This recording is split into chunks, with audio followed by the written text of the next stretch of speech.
नमस्कार। खबरों के इस बुलेटिन च तुहाडा स्वागत है। मैं हाँ गीता सक्सेना। पहला पेश ने चोणवीਆਂ खबरां। प्रधानमंत्री नरेंद्र मोदी ने कहा है कि उज्जवला स्कीम नाल देश विच महिला शक्तिकरण नूं हलाशेरी मिली। प्रधानमंत्री ने उत्तर प्रदेश के महोबा जिले में प्रधानमंत्री उज्जवला योजना के दूजे पड़ाव का वीडियो कॉन्फ्रेंसिंग राही उद्घाटन किया।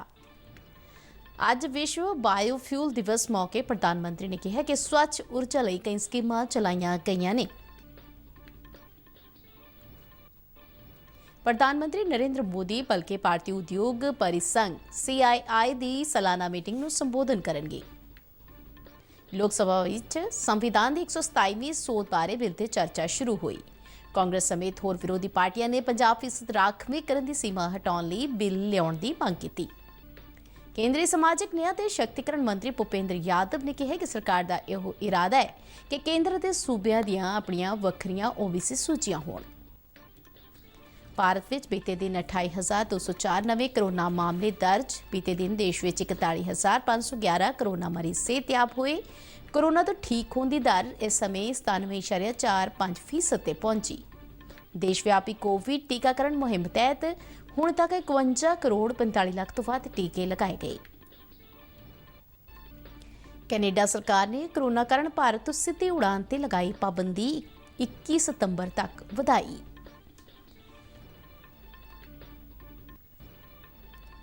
एयर इंडिया वालों 16 अगस्त तो अमृतसर और लंडन दरमियान हफ्तावारी सीधी उड़ान सेवा मुड़ शुरू की जाएगी। पंजाब के स्कूल सिक्ख्या मंत्री विजेंद्र सिंगला ने कहा कि सूबे में स्मार्ट स्कूल मुहिम तहत सरकार ने हुण सिक्ख्या विभाग के ब्लाक पद्धर ते स्मार्ट दफ्तर विकसित करने का फैसला किया है। ते हुण खबरां विस्तार नाल। प्रधानमंत्री नरेंद्र मोदी ने कहा है कि उज्जवला स्कीम नाल देश विच महिला शक्तिकरण नूं हलाशेरी मिली है अते महिलावां राष्ट्र के विकास विच अहम भूमिका निभाउण जा रहीआं ने। प्रधानमंत्री ने आज उत्तर प्रदेश के महोबा जिले में प्रधानमंत्री उज्जवला योजना के दूजे पड़ाव के उद्घाटन समय बोल रहे सन। इस समागम दौरान प्रधानमंत्री वालों वीडियो कॉन्फ्रेंसिंग राही महिलावां नूं उज्जवला स्कीम तहत LPG कनैक्शन दिते गए। प्रधानमंत्री ने उज्जवला स्कीम के दूजे पड़ाव दी लाभपात्री महिलावां नाल गलबात भी की।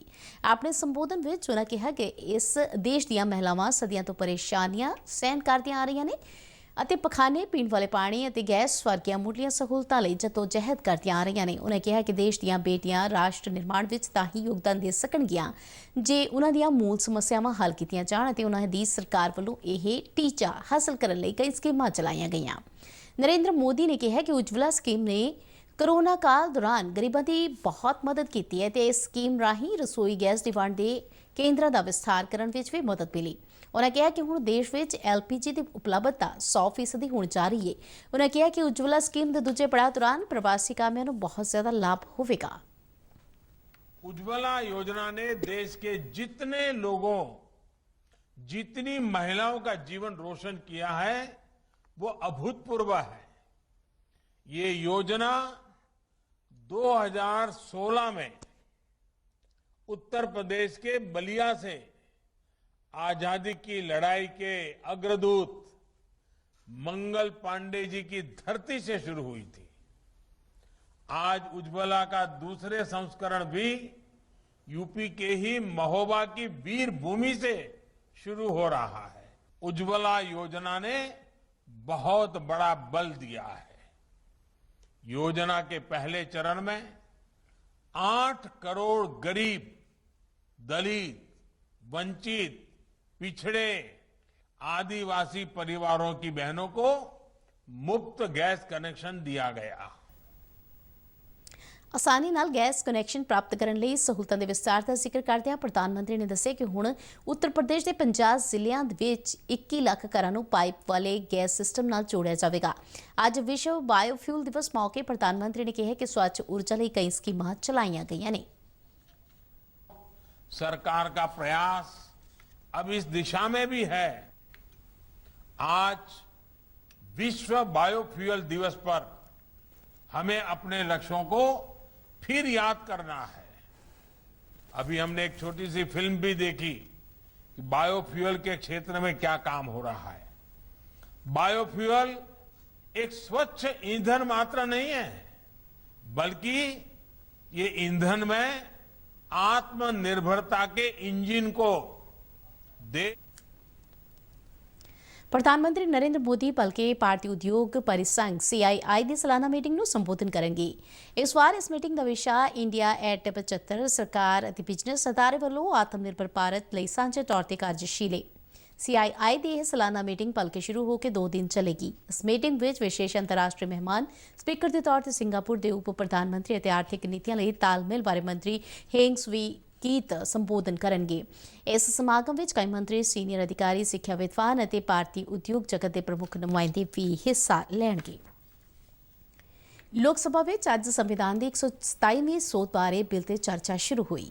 ਚਰਚਾ ਵਿੱਚ ਹਿੱਸਾ ਲੈਂਦਿਆਂ ਸਦਨ ਦੇ ਵਿੱਚ ਕਾਂਗਰਸ ਪਾਰਟੀ ਦੇ ਨੇਤਾ ਅਧੀਰ ਰੰਜਨ ਚੌਧਰੀ ਨੇ ਕਿਹਾ ਕਿ ਉਹਨਾਂ ਦੀ ਪਾਰਟੀ ਹੋਰ ਪਛੜੀਆਂ ਸ਼੍ਰੇਣੀਆਂ ਲਈ ਰਾਖਵਾਂਕਰਨ ਨੀਤੀ ਦੇ ਹੱਕ ਵਿੱਚ ਹੈ ਅਤੇ ਉਹ ਇਸ ਬਿੱਲ ਦਾ ਸਮਰਥਨ ਕਰਦੇ ਨੇ। ਇਸ ਸੰਵਿਧਾਨ ਸੋਧ ਬਿੱਲ ਵਿੱਚ ਸੂਬਿਆਂ ਤੇ ਕੇਂਦਰ ਸ਼ਾਸਤ ਪ੍ਰਦੇਸ਼ਾਂ ਵੱਲੋਂ ਆਪਣੀ ਵੱਖਰੀ ਹੋਰ ਪਛੜੀਆਂ ਸ਼੍ਰੇਣੀਆਂ ਯਾਨੀ OBC ਦੀ ਸੂਚੀ ਰੱਖਣ ਸੰਬੰਧੀ ਤਾਕਤ ਨੂੰ ਮੁੜ ਬਹਾਲ ਕਰਨ ਦਾ ਪ੍ਰਬੰਧ ਹੈ। ਅਧੀਰ ਰੰਜਨ ਚੌਧਰੀ ਨੇ ਮੰਗ ਕੀਤੀ ਕਿ ਸਰਕਾਰ ਦੇਸ਼ ਵਿੱਚ 50% ਰਾਖਵਾਂਕਰਨ ਦੀ ਹੱਦ ਨੂੰ ਖਤਮ ਕਰਨ ਲਈ ਵੀ ਬਿੱਲ ਲਿਆਵੇ। ਚਰਚਾ ਵਿੱਚ ਹਿੱਸਾ ਲੈਂਦਿਆਂ ਭਾਜਪਾ ਦੇ ਮੈਂਬਰ ਸੰਗਮਿਤਰ ਮੌਰਿਆ ਨੇ ਇਸ ਬਿੱਲ ਦਾ ਸਮਰਥਨ ਕਰਦਿਆਂ ਕਿਹਾ ਕਿ ਸੰਵਿਧਾਨ ਦੀ 127ਵੀਂ ਸੋਧ ਬਿੱਲ ਦੇ ਪਾਸ ਹੋਣ ਨਾਲ ਹੋਰ ਪਛੜੀਆਂ ਸ਼੍ਰੇਣੀਆਂ ਦੀ ਨੁਮਾਇੰਦਗੀ ਵਧੇਗੀ। DMK ਦੇ ਮੈਂਬਰ TR ਬਾਲੂ ਨੇ ਸੰਵਿਧਾਨ ਸੋਧ ਬਿੱਲ ਤੇ ਬੋਲਦਿਆਂ ਰਾਖਵੇਂਕਰਨ ਤੇ 50% ਦੀ ਸੀਮਾ ਦਾ ਮੁੱਦਾ ਚੁੱਕਿਆ। ਇਸ ਤੋਂ ਪਹਿਲਾਂ ਸਦਨ ਦੇ ਵਿੱਚ ਸਮਾਜਿਕ ਨਿਆਂ ਤੇ ਸ਼ਕਤੀਕਰਨ ਮੰਤਰੀ ਵਰਿੰਦਰ ਕੁਮਾਰ ਵੱਲੋਂ ਸੰਵਿਧਾਨ ਸੋਧ ਬਿੱਲ ਪਾਸ ਕੀਤੇ ਜਾਣ ਦੀ ਪੇਸ਼ਕਸ਼ ਕੀਤੀ ਗਈ। ਉਹਨਾਂ ਕੇਂਦਰ ਸਰਕਾਰ ਵੱਲੋਂ ਹੋਰ ਪਛੜੀਆਂ ਸ਼੍ਰੇਣੀਆਂ ਦੀ ਭਲਾਈ ਲਈ ਚੁੱਕੇ ਗਏ ਕਦਮਾਂ ਬਾਰੇ ਵੀ ਦੱਸਿਆ। ਕੇਂਦਰੀ ਸਮਾਜਿਕ ਨਿਆਂ ਤੇ ਸ਼ਕਤੀਕਰਨ ਮੰਤਰੀ ਭੁਪੇਂਦਰ ਯਾਦਵ ਨੇ ਕਿਹਾ ਕਿ ਸਰਕਾਰ ਦਾ ਇਹੋ ਇਰਾਦਾ ਹੈ ਕਿ ਕੇਂਦਰ ਅਤੇ ਸੂਬਿਆਂ ਦੀਆਂ ਆਪਣੀਆਂ ਵੱਖਰੀਆਂ OBC ਸੂਚੀਆਂ ਹੋਣ। ਅੱਜ ਲੋਕ ਸਭਾ ਵਿੱਚ ਸੰਵਿਧਾਨ ਦੀ 127ਵੀਂ ਸੋਧ ਬਾਰੇ ਬਿੱਲ ਤੇ ਚਰਚਾ ਵਿੱਚ ਹਿੱਸਾ ਲੈਂਦਿਆਂ ਉਹਨਾਂ ਕਿਹਾ ਕਿ ਪ੍ਰਧਾਨ ਮੰਤਰੀ ਨਰਿੰਦਰ ਮੋਦੀ ਦੀ ਅਗਵਾਈ ਵਾਲੀ ਕੇਂਦਰ ਸਰਕਾਰ ਨੇ ਪਛੜੀਆਂ ਸ਼੍ਰੇਣੀਆਂ ਦੀ ਭਲਾਈ ਲਈ ਅਨੇਕ ਕਦਮ ਚੁੱਕੇ ਨੇ। ਭੁਪੇਂਦਰ ਯਾਦਵ ਨੇ ਕਿਹਾ ਕਿ ਜਦ ਸਰਕਾਰ ਨੇ 102ਵੀਂ ਸੋਧ ਲਿਆਂਦੀ ਤਾਂ ਇਸ ਦਾ ਮਕਸਦ ਇਹੋ ਸੀ ਕਿ ਸੂਬੇ ਅਤੇ ਕੇਂਦਰ ਦੋਵੇਂ ਦੀਆਂ ਆਪਣੀਆਂ ਹੋਰ ਪਛੜੀਆਂ ਸ਼੍ਰੇਣੀਆਂ ਬਾਰੇ ਸੂਚੀਆਂ ਹੋਣਗੀਆਂ ਅਤੇ ਸਰਕਾਰ ਨੇ ਆਪਣੀ ਮਨਸ਼ਾ ਕਦੇ ਨਹੀਂ ਲੁਕੋਈ। ਉਹਨਾਂ ਕਿਹਾ ਕਿ ਜਦ ਸਿਲੈਕਟ ਕਮੇਟੀ ਸਾਹਮਣੇ ਇਹ ਮੁੱਦਾ ਆਇਆ ਤਾਂ ਮੰਤਰਾਲਾ ਵੱਲੋਂ ਸਪਸ਼ਟ ਕੀਤਾ ਗਿਆ ਕਿ ਸਰਕਾਰ ਸੂਬਿਆਂ ਦੀਆਂ ਤਾਕਤਾਂ ਵਿੱਚ ਦਖਲ ਨਹੀਂ ਦੇਣਾ ਚਾਹੁੰਦੀ। आपको ये कहना चाहूंगा कि आखिर इस संवैधानिक संशोधन की आवश्यकता क्यों पड़ी। हम 102वां संविधान संशोधन लेकर के आए थे और जो 102वां संविधान संशोधन लेकर के आए थे तब भी सरकार की ये मंशा थी कि केंद्रीय स्तर पर OBC वर्ग की गणना या केंद्रीय सूची ये केंद्रीय सरकार के द्वारा की जाएगी और राज्य सरकार की गणना ये राज्य सरकार के द्वारा की जाएगी।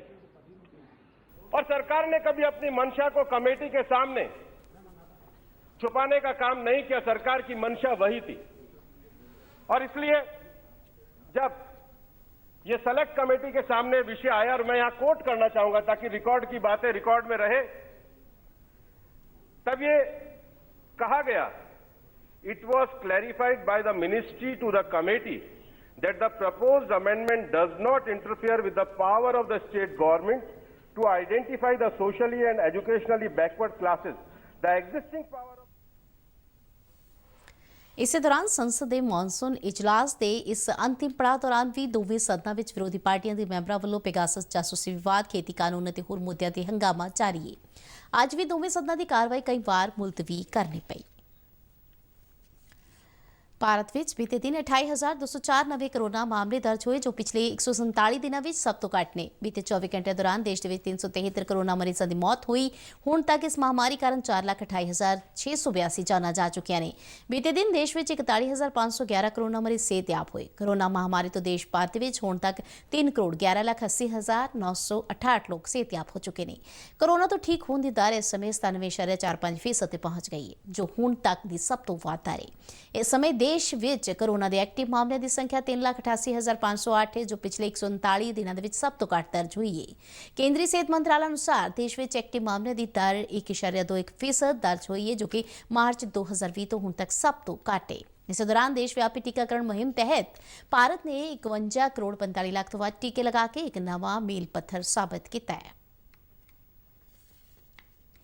ਕੈਨੇਡਾ ਸਰਕਾਰ ਵੱਲੋਂ ਕਰੋਨਾ ਕਾਰਨ ਭਾਰਤ ਤੋਂ ਸਿੱਧੀ ਉਡਾਨ ਤੇ ਲਗਾਈ ਪਾਬੰਦੀ 21 ਸਤੰਬਰ ਤੱਕ ਵਧਾ ਦਿੱਤੀ ਗਈ ਹੈ। ਇਹ ਪਾਬੰਦੀ 22 ਅਪ੍ਰੈਲ ਨੂੰ ਪਹਿਲੀ ਵਾਰ ਲਗਾਈ ਗਈ ਸੀ ਅਤੇ ਸਰਕਾਰ ਇਸ ਨੂੰ ਲਗਾਤਾਰ ਵਧਾਉਂਦੀ ਆ ਰਹੀ ਹੈ। ਏਅਰ ਇੰਡੀਆ ਵੱਲੋਂ 16 ਅਗਸਤ ਤੋਂ ਅੰਮ੍ਰਿਤਸਰ ਅਤੇ ਲੰਡਨ ਵਿਚਾਲੇ ਹਫ਼ਤਾਵਾਰੀ ਸਿੱਧੀ ਉਡਾਨ ਸੇਵਾ ਮੁੜ ਸ਼ੁਰੂ ਕੀਤੀ ਜਾ ਰਹੀ ਹੈ। ਏਅਰ ਇੰਡੀਆ ਵੱਲੋਂ ਦਿੱਤੀ ਗਈ ਜਾਣਕਾਰੀ ਮੁਤਾਬਕ ਲੰਡਨ ਦੇ ਹੀਥਰੋ ਹਵਾਈ ਅੱਡੇ ਤੋਂ ਅੰਮ੍ਰਿਤਸਰ ਦੇ ਸ਼੍ਰੀ ਗੁਰੂ ਰਾਮਦਾਸ ਕੌਮਾਂਤਰੀ ਏਅਰਪੋਰਟ ਤੱਕ ਇਸ ਉਡਾਨ ਸੇਵਾ ਦੇ ਮੁੜ ਸ਼ੁਰੂ ਹੋਣ ਨਾਲ ਭਾਰਤ ਅਤੇ ਯੂਕੇ ਵਿੱਚ ਫਸੇ ਦੋਹਾਂ ਦੇਸ਼ਾਂ ਦੇ ਨਾਗਰਿਕਾਂ ਨੂੰ ਵਤਨ ਵਾਪਸੀ ਵਿੱਚ ਸਹੂਲਤ ਮਿਲੇਗੀ। ਏਅਰ ਇੰਡੀਆ ਮੁਤਾਬਕ ਫਿਲਹਾਲ ਇਹ ਸੇਵਾ ਹਫ਼ਤਾਵਾਰੀ ਹੋਵੇਗੀ, ਜਿਸ ਤਹਿਤ ਸੋਮਵਾਰ ਨੂੰ ਲੰਡਨ ਦੇ ਹੀਥਰੋ ਏਅਰਪੋਰਟ ਤੋਂ ਉਡਾਨ ਦੁਪਹਿਰ 12:30 ਵਜੇ ਚੱਲ ਕੇ ਅਗਲੇ ਦਿਨ ਰਾਤ 1:10 ਤੇ ਅੰਮ੍ਰਿਤਸਰ ਪਹੁੰਚੇਗੀ ਤੇ ਉਸੇ ਦਿਨ ਅੰਮ੍ਰਿਤਸਰ ਤੋਂ ਇਹ ਉਡਾਨ ਸਵੇਰੇ 3:10 ਤੇ ਰਵਾਨਾ ਹੋ ਕੇ ਅਗਲੇ ਦਿਨ ਸਵੇਰੇ 7:10 ਤੇ ਲੰਡਨ ਪਹੁੰਚੇਗੀ। ਪੰਜਾਬ ਦੇ ਸਕੂਲ ਸਿੱਖਿਆ ਮੰਤਰੀ ਵਿਜੇਂਦਰ ਸਿੰਗਲਾ ਨੇ ਕਿਹਾ ਕਿ ਸੂਬੇ ਵਿੱਚ ਸਮਾਰਟ ਸਕੂਲ ਮੁਹਿੰਮ ਤਹਿਤ ਸਰਕਾਰ ਨੇ ਹੁਣ ਸਿੱਖਿਆ ਵਿਭਾਗ ਦੇ ਬਲਾਕ ਪੱਧਰ ਤੇ ਸਮਾਰਟ ਦਫ਼ਤਰ ਵਿਕਸਿਤ ਕਰਨ ਦਾ ਫੈਸਲਾ ਕੀਤਾ ਹੈ।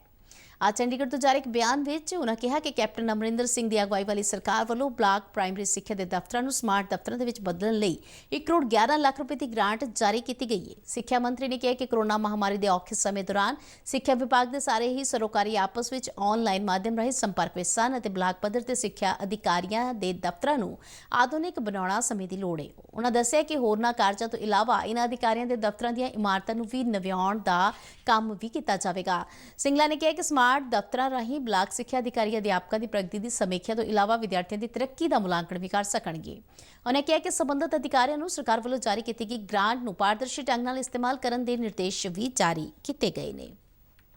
ਸਿੱਖਿਆ ਮੰਤਰੀ ਨੇ ਕਿਹਾ ਕਿ ਸੂਬੇ ਵਿੱਚ ਕਾਂਗਰਸ ਸਰਕਾਰ ਦੀ ਸਕੂਲ ਸਿੱਖਿਆ ਦੇ ਹਰ ਪੱਧਰ ਤੇ ਸਖਤ ਮਿਹਨਤ ਅਤੇ ਸਥਿਰ ਯਤਨਾਂ ਦੇ ਹਾਂ ਪੱਖੀ ਨਤੀਜੇ ਆਏ ਨੇ ਅਤੇ ਨਤੀਜਿਆਂ ਦੇ ਵਿੱਚ ਸੁਧਾਰ ਅਤੇ ਦਾਖਲਿਆਂ ਦੇ ਵਿੱਚ ਵਾਧੇ ਤੋਂ ਇਲਾਵਾ ਪੰਜਾਬ ਸਕੂਲ ਸਿੱਖਿਆ ਦੇ ਵਿੱਚ ਦੇਸ਼ ਦੇ ਲੀਡਰ ਵਜੋਂ ਉੱਭਰਿਆ ਹੈ। ਮੋਹਾਲੀ ਜ਼ਿਲ੍ਹੇ ਦੇ ਜ਼ਰਕਪੁਰ ਹੇਠ ਪੈਂਦੇ ਬਲਟਾਣਾ ਕਸਬੇ ਦੇ ਕਈ ਖੇਤਰਾਂ ਦੇ ਵਿੱਚ ਦੂਸ਼ਿਤ ਪਾਣੀ ਦੇ ਕਾਰਨ ਲੋਕਾਂ ਨੂੰ ਦਸਤ ਅਤੇ ਉਲਟੀਆਂ ਦੀ ਗੰਭੀਰ ਬਿਮਾਰੀ ਦਾ ਸਾਹਮਣਾ ਕਰਨਾ ਪੈ ਰਿਹਾ ਹੈ। ਦੱਸਿਆ ਜਾ ਰਿਹਾ ਹੈ ਕਿ ਇਸ ਇਲਾਕੇ ਵਿੱਚ ਪੈਂਦੇ ਸਿਮਰਨ ਅਪਾਰਟਮੈਂਟ ਵਿਖੇ ਪੀਣ ਵਾਲੇ ਪਾਣੀ ਦੇ ਸੀਵਰੇਜ ਦੇ ਪਾਣੀ ਨਾਲ ਮਿਕਸ ਹੋਣ ਕਰਕੇ ਕੋਈ 190 ਲੋਕ ਉਲਟੀਆਂ ਤੇ ਦਸਤ ਦੇ ਨਾਲ ਪੀੜਿਤ ਪਾਏ ਗਏ। ਬੀਤੇ ਦਿਨ ਇਸ ਬਿਮਾਰੀ ਕਾਰਨ ਇੱਕ 3 ਸਾਲਾਂ ਬੱਚੀ ਦੀ ਮੌਤ ਹੋ ਗਈ। ਪ੍ਰਸਾਰ ਭਾਰਤੀ ਦੇ ਮੋਹਾਲੀ ਸਥਿਤ ਨੁਮਾਇੰਦੇ ਨੇ ਜ਼ਿਲ੍ਹੇ ਦੀ civil surgeon doctor Adarshpal Kaur ਨਾਲ ਗੱਲਬਾਤ ਮਗਰੋਂ ਦੱਸਿਆ ਕਿ ਟਕੋਲੀ ਹਸਪਤਾਲ ਤੋਂ ਇੱਕ ਗੰਭੀਰ ਮਰੀਜ਼ ਨੂੰ ਚੰਡੀਗੜ੍ਹ ਦੇ 32 ਸੈਕਟਰ ਸਥਿਤ ਸਰਕਾਰੀ ਹਸਪਤਾਲ ਦੇ ਵਿੱਚ ਰੈਫਰ ਕੀਤਾ ਗਿਆ, ਜਿਸ ਦੀ ਹਾਲਤ ਕਾਫੀ ਗੰਭੀਰ ਹੈ। ਸਿਵਲ ਸਰਜਨ ਨੇ ਦੱਸਿਆ ਕਿ ਇਸ ਸਮੇਂ ਸਥਿਤੀ ਕੰਟਰੋਲ ਹੇਠ ਹੈ ਤੇ ਮੈਡੀਕਲ ਟੀਮਾਂ ਇਲਾਕੇ ਦਾ ਦੌਰਾ ਕਰ ਰਹੀਆਂ ਨੇ। ਪੀੜਿਤ ਲੋਕਾਂ ਨੂੰ ਦਵਾਈਆਂ ਅਤੇ ORS ਸਮੇਤ ਮੈਡੀਕਲ ਸਹਾਇਤਾ ਉਪਲਬਧ ਕਰਵਾਈ ਜਾ ਰਹੀ ਹੈ। ਪ੍ਰਭਾਵਿਤ ਇਲਾਕੇ ਵਿੱਚ ਸਟੂਲ ਟੈਸਟ ਵੀ ਕੀਤੇ ਜਾ ਰਹੇ ਨੇ। ਉਨ੍ਹਾਂ ਇਹ ਵੀ ਦੱਸਿਆ ਕਿ ਲੋਕਾਂ ਦੀ ਮਦਦ ਲਈ 104 ਹੈਲਪਲਾਈਨ 24 ਘੰਟੇ ਕੰਮ ਕਰ ਰਹੀ ਹੈ। ਪ੍ਰਭਾਵਿਤ ਇਲਾਕਿਆਂ ਦੇ ਵਿੱਚ ਮੈਡੀਕਲ ਕੈਂਪ ਵੀ ਲਗਾਏ ਜਾ ਰਹੇ ਨੇ। Doctor Adarshpal Kaur civil surgeon Mohali ਆਪ ਨੂੰ ਇਹ ਦੱਸਦੀ ਹੈ ਕਿ ਬਲਟਾਣਾ ਏਕਤਾ ਵਿਹਾਰ ਵਿਖੇ ਡਾਇਰੀਆ ਦੀ ਆਊਟਬ੍ਰੇਕ ਬਾਰੇ ਸਾਨੂੰ ਪਤਾ ਲੱਗਿਆ ਸੀ, ਜਿਸ ਵਿੱਚੋਂ ਸਭ ਤੋਂ ਪਹਿਲਾ ਕੇਸ ਜੋ ਕਿ ਮ੍ਰਿਤਕ ਬੱਚਾ ਹੀ 3 ਸਾਲ ਦਾ ਪੰਚਕੂਲਾ ਸਿਵਲ ਹਸਪਤਾਲ ਵਿਖੇ ਪਹੁੰਚਿਆ ਸੀ। ਉਸ ਤੋਂ ਬਾਅਦ ਸਾਡੀਆਂ ਟੀਮਾਂ ਉੱਥੇ ਸਰਵੇ ਕਰਨ ਗਈਆਂ ਤੇ ਪਾਇਆ ਗਿਆ ਕਿ ਉਸ ਲੋਕੈਲਿਟੀ ਵਿੱਚ ਬਹੁਤ ਸਾਰੇ ਕੇਸਸ ਸਾਹਮਣੇ ਆ ਰਹੇ ਆ, ਜਿਨ੍ਹਾਂ ਦਾ ਉੱਥੇ ਹੀ ਮੈਡੀਕਲ ਕੈਂਪ ਲਾ ਕੇ ਇਲਾਜ ਸ਼ੁਰੂ ਕੀਤਾ ਗਿਆ ਅਤੇ ਸੀਰੀਅਸ ਕੇਸਸ ਨੂੰ ਹਸਪਤਾਲ ਵਿੱਚ ਰੈਫਰ ਕੀਤਾ ਗਿਆ, ਜਿਨ੍ਹਾਂ ਵਿੱਚੋਂ ਇੱਕ ਨੂੰ ਗਵਰਨਮੈਂਟ ਮੈਡੀਕਲ ਕਾਲਜ ਤੇ ਹਸਪਤਾਲ 32 ਸੈਕਟਰ ਰੈਫਰ ਕੀਤਾ ਗਿਆ ਹੈ। ਬਾਕੀਆਂ ਦਾ ਇਲਾਜ ਢਕੌਲੀ ਵਿਖੇ ਚੱਲ ਰਿਹਾ ਹੈ ਤੇ ਜਾਂ ਫਿਰ ਘਰ ਦੇ ਤੌਰ ਤੇ ਦਵਾਈਆਂ ਨਾਲ ਚੱਲ ਰਿਹਾ। ORS ਵੰਡੇ ਗਏ, ਡਿਸਟ੍ਰਿਕਟ ਐਡਮਿਨਿਸਟ੍ਰੇਸ਼ਨ ਹਰਕਤ ਵਿੱਚ ਆ ਗਈ ਹੋਈ ਹੈ ਤੇ ਉੱਥੇ ਪਾਣੀ ਦੀ ਸਪਲਾਈ ਨੂੰ ਕੱਟ ਆਫ ਕਰ ਦਿੱਤਾ ਗਿਆ। ਇਲਾਕੇ ਦੇ ਲੋਕਾਂ ਨੇ ਸ਼ਿਕਾਇਤ ਕੀਤੀ ਕਿ ਮੁਰੰਮਤ ਦੇ ਕੰਮ ਦੌਰਾਨ ਪੀਣ ਵਾਲੇ ਪਾਣੀ ਵਿੱਚ ਸੀਵਰੇਜ ਦਾ ਪਾਣੀ ਮਿਕਸ ਹੋਇਆ, ਜਿਸ ਕਰਕੇ ਲੋਕਾਂ ਨੂੰ ਦਸਤ ਅਤੇ ਉਲਟੀਆਂ ਦੀ ਬਿਮਾਰੀ ਦਾ ਸਾਹਮਣਾ करना पै रहा है। बार में सारे ही ढीले पड़े हुए हैं, ठीक है जी। और अपना इतने घर में काफ़ी लोग सारे ही ढीले हैं तकरीबन। यहाँ मेरे घर के तो है ही लूज मोशन वॉमिटिंग वगैरह और ये सारा प्रशासन आप देख ही रहे हो, सबको पता ही है इस टाइम पे क्या हो रहा है यहाँ पर। अक्षय लूज मोशन लगे हुए हैं। अक्षय मैं काम करता हूँ ज्वेलरी का। लूज मोशन ਭਾਰਤੀ ਫੌਜ ਦੁਸ਼ਮਣਾਂ ਤੋਂ ਦੇਸ਼ ਦੀ ਰਾਖੀ ਕਰਨ ਲਈ ਹਮੇਸ਼ਾ ਹੀ ਤਤਪਰ ਰਹਿੰਦੀ ਹੈ ਤੇ ਸਾਡੇ ਬਹਾਦਰ ਸੈਨਿਕਾਂ ਨੇ ਵੱਖ-ਵੱਖ ਲੜਾਈਆਂ ਵਿੱਚ ਆਪਣੀ ਬਹਾਦਰੀ ਦਾ ਲੋਹਾ ਮਨਵਾਇਆ ਤੇ ਦੁਸ਼ਮਣਾਂ ਨੂੰ ਮੂੰਹ ਤੋੜਵਾਂ ਜਵਾਬ ਵੀ ਦਿੱਤਾ ਹੈ। ਬਹਾਦਰ ਸੈਨਿਕਾਂ ਨੂੰ ਇਸ ਵਿਲੱਖਣ ਕਾਰਗੁਜ਼ਾਰੀ ਲਈ ਸਨਮਾਨਿਤ ਕਰਨ ਲਈ ਅੱਜ ਫਰੀਦਕੋਟ ਵਿਖੇ ਇੱਕ ਸਨਮਾਨ ਸਮਾਰੋਹ ਦਾ ਆਯੋਜਨ ਕੀਤਾ ਗਿਆ। NCC ਗਰੁੱਪ ਹੈੱਡਕੁਆਰਟਰ ਲੁਧਿਆਣਾ ਤੋਂ ਬ੍ਰਿਗੇਡੀਅਰ JS ਕੁੰਮਨ ਨੇ ਇਸ ਸਮਾਗਮ ਵਿੱਚ ਮੁੱਖ ਮਹਿਮਾਨ ਵਜੋਂ ਸ਼ਿਰਕਤ ਕੀਤੀ। ਸਮਾਗਮ ਦੌਰਾਨ 13 Punjab battalion NCC Ferozepur cantt ਵੱਲੋਂ ਭਾਰਤੀ ਫੌਜ ਦੇ ਜਵਾਨਾਂ ਤੇ ਅਧਿਕਾਰੀਆਂ ਦੇ ਪਰਿਵਾਰਕ ਮੈਂਬਰਾਂ ਨੂੰ ਸਨਮਾਨਿਤ ਕੀਤਾ ਗਿਆ। ਇਹਨਾਂ ਵਿੱਚ ਸੂਬੇਦਾਰ ਜੋਗਿੰਦਰ ਸਿੰਘ ਦੀ ਬੇਟੀ ਕੁਲਵੰਤ ਕੌਰ, ਲਾਂਸ ਨਾਇਕ ਭਾਗ ਸਿੰਘ ਦੀ ਪਤਨੀ ਗੁਰਦੇਵ ਕੌਰ, ਲਾਂਸ ਨਾਇਕ ਨੈਬ ਸਿੰਘ ਦੀ ਨੂੰਹ ਰਣਜੀਤ ਕੌਰ, ਸ਼ਹੀਦ ਦਰਸ਼ਨ ਸਿੰਘ ਬਰਾੜ ਦੀ ਧਰਮ ਪਤਨੀ ਜਰਨੈਲ ਕੌਰ ਸਮੇਤ ਸੈਨਿਕਾਂ ਦੇ ਹੋਰ ਪਰਿਵਾਰਕ ਮੈਂਬਰਾਂ ਨੂੰ ਵੀ ਸਨਮਾਨਿਤ ਕੀਤਾ ਗਿਆ। ਸਮਾਗਮ ਦੌਰਾਨ ਦੇਸ਼ ਭਗਤੀ ਦੇ ਗੀਤ ਅਤੇ ਪ੍ਰੋਗਰਾਮ ਵੀ ਪੇਸ਼ ਕੀਤੇ ਗਏ। ਇਸ ਦੇ ਨਾਲ ਹੀ ਖਬਰਾਂ ਦਾ ਇਹ ਬੁਲੇਟਿਨ ਖਤਮ ਹੁੰਦਾ ਹੈ। ਇਜਾਜ਼ਤ ਦਿਓ, ਨਮਸਕਾਰ।